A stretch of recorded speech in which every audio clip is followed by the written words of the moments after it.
गुजरात के अरब सागर की गहराइयों में लहरों के नीचे सोई है एक नगरी जिसकी दीवारों ने कभी श्री कृष्ण के कदमों की आहट सुनी थी। यही है द्वारका।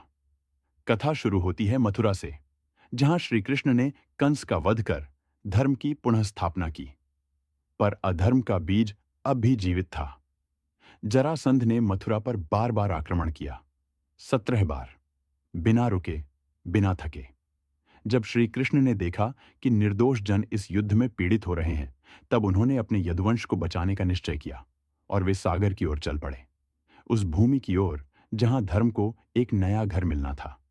उन्होंने समुद्र देव से प्रार्थना की, हे सागर देव, मुझे एक स्थान दीजिए। समुद्र देव ने सहर्ष भूमि प्रदान की। वही भूमि बनी द्वारका।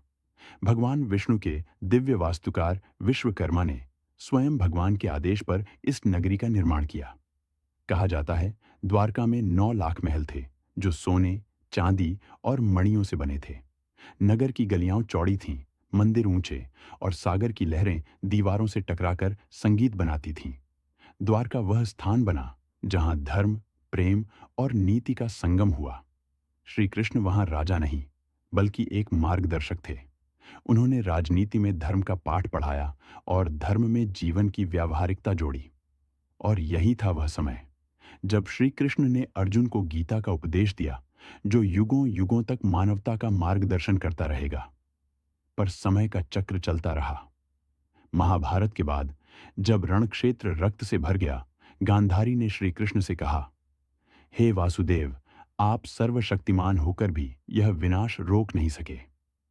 उसके हृदय की पीड़ा से निकला श्राप, जैसे मेरा कुल नष्ट हुआ, वैसे ही यदुवंश भी एक दिन स्वयं विनाश को प्राप्त होगा। वर्षों बाद श्राप का प्रभाव दिखने लगा। यदुवंशी आपस में युद्ध करने लगे और धीरे धीरे उनका वंश समाप्त हो गया। श्री कृष्ण जानते थे समय आ चुका है। वे समुद्र तट पर गए और जब विश्राम ले रहे थे, तब अचानक एक बाण उनके पैर में आ लगा। वह बाण था शिकारी जर द्वारा चलाया गया। यह था भगवान के अवतार पूर्ण होने का संकेत। जैसे ही श्री कृष्ण ने देह त्यागी, समुद्र ने अपनी सीमाएं तोड़ दी और पूरी द्वारका नगरी को अपने भीतर समा लिया। भगवान के साथ उनकी नगरी भी पृथ्वी से विलीन हो गई। लहरों ने द्वारका को ढक लिया और एक युग का अंत हो गया। सदियों तक लोग कहते रहे, द्वारका, वह तो एक कल्पना है। पर 1980 में भारतीय पुरातत्व विभाग ने अरब सागर के नीचे जो खोजा, उसने इतिहास को झकझोर दिया।